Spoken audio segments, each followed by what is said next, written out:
we are here to deepen our sense of I. This is the most important thing, really, that you can do in this lifetime.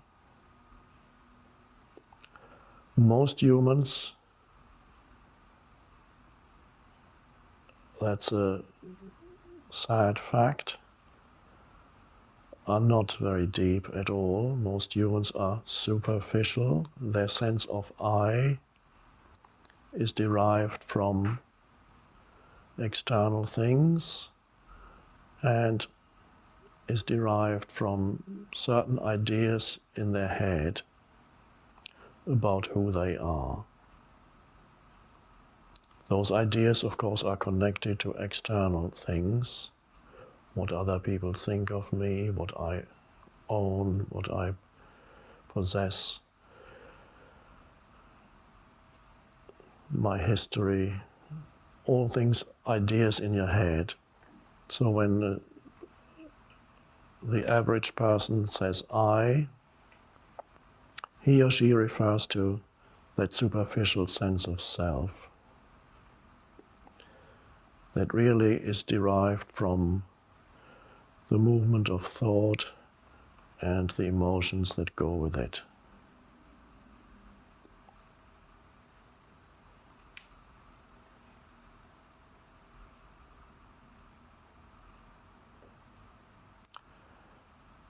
But the wonderful thing is that there is the possibility in every human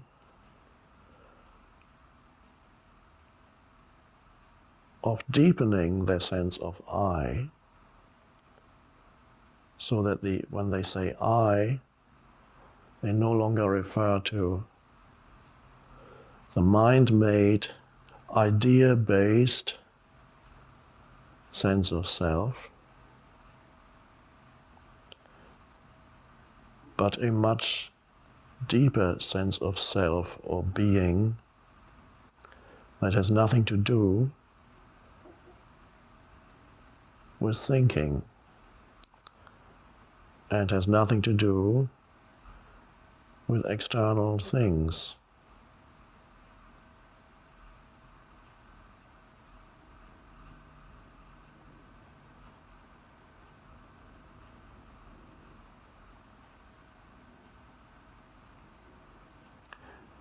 And you arrive there, you get there by dropping down, taking your sense of your attention behind thinking, let's call it that.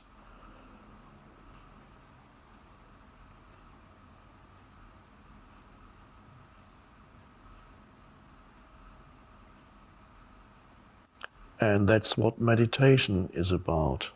And that's why we're here. And that's what's happening while you listen to these words. Already there is a deepening in you,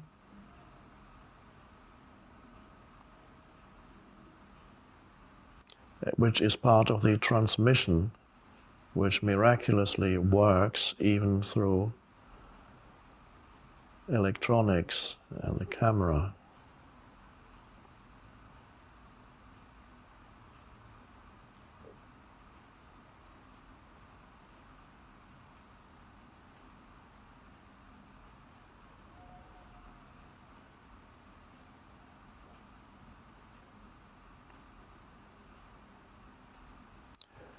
And you notice that there is a sense of presence or beingness behind your thinking.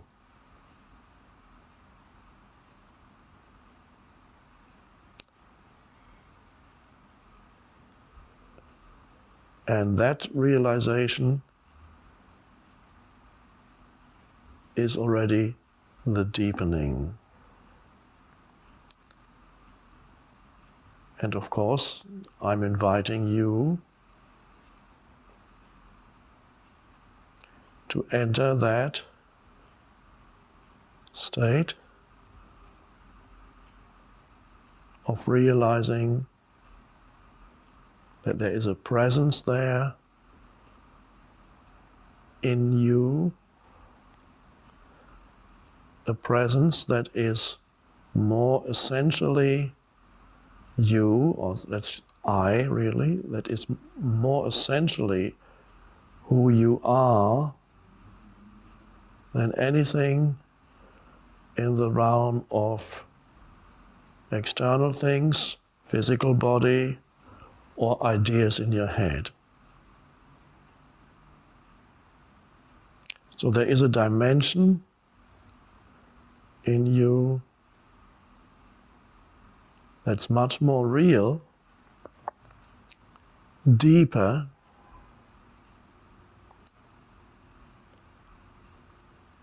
than anything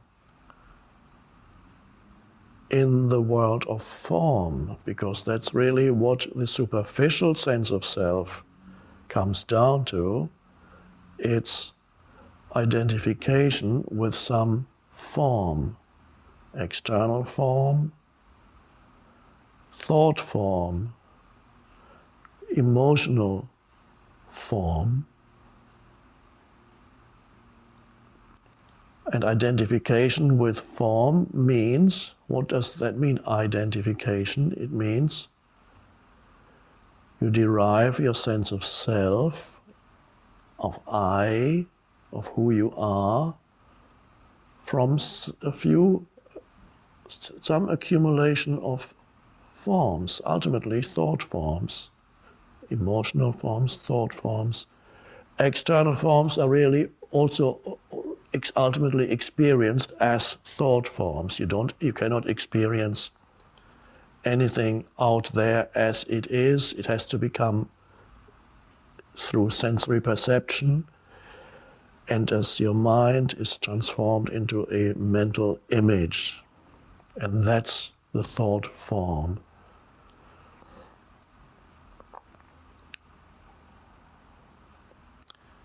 So identification with form is, if there's nothing else, of course the form dimension is there, you cannot deny it.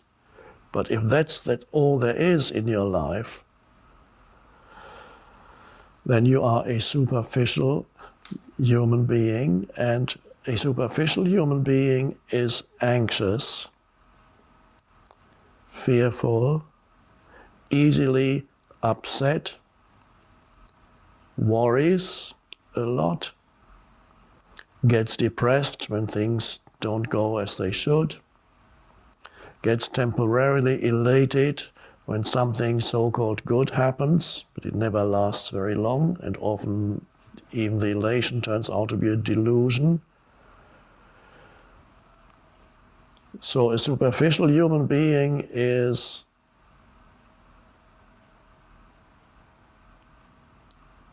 continuously frustrated in their search for something more real, more lasting. But because they are looking for that which is more real, more lasting, and more fulfilling in the realm of forms, they never find it. And they remain superficial.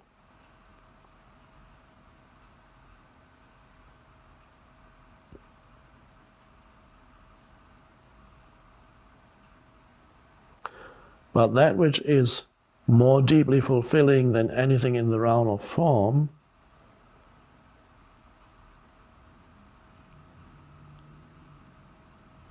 is very close to you. You don't need time to arrive at it.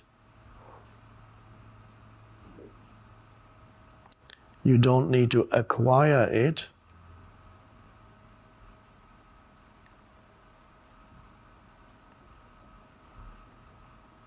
It is very close. That space where you are essentially formless but intensely alive, intensely intelligent but formless. That formless inner space is very close. There was an astronomer once said that outer space, we don't realize how close outer space is. He said, you can get in your car, and if your car could drive vertically upward, within an hour's drive from where you are, you would be in outer space. An hour's drive is not that far, so if you go upward, you drive for an hour and you're in outer space, a totally different dimension. Now, inner space is even closer than that. And when we call it space, it's another word for formless.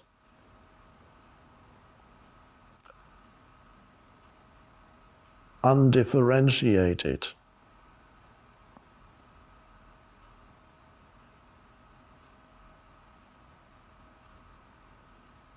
So on the one hand, your I is the surface I of the physical body, of all the sense perceptions, of thoughts and emotions. That's the surface I, with its name and its history, its temporary form. And then there is the deeper I.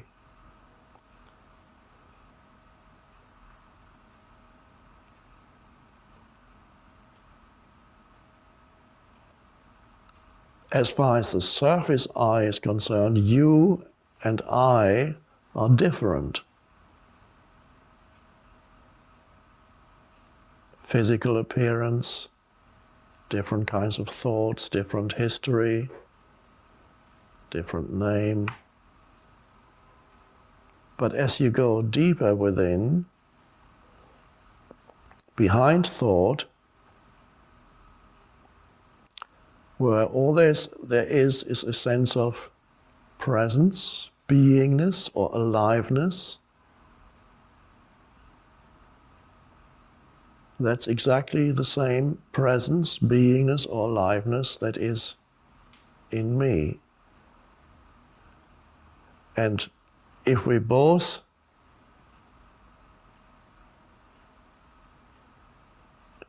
go to that dimension of depth within ourselves, we can meet there in a sense of oneness. The surface self, there is no oneness there because it's all differentiated. So if I'm stuck only on the surface dimension, every other human being is totally other. That's the egoic dilemma. The ego actually wants it because it defines its identity through the otherness of others. So it loves to criticize and judge and dismiss and gossip about the faults of others, and so it makes the others more other than it feels more itself. That's the love is totally impossible in that state. And what the ego calls love, of course, is not love at all. It's a clinging and a wanting.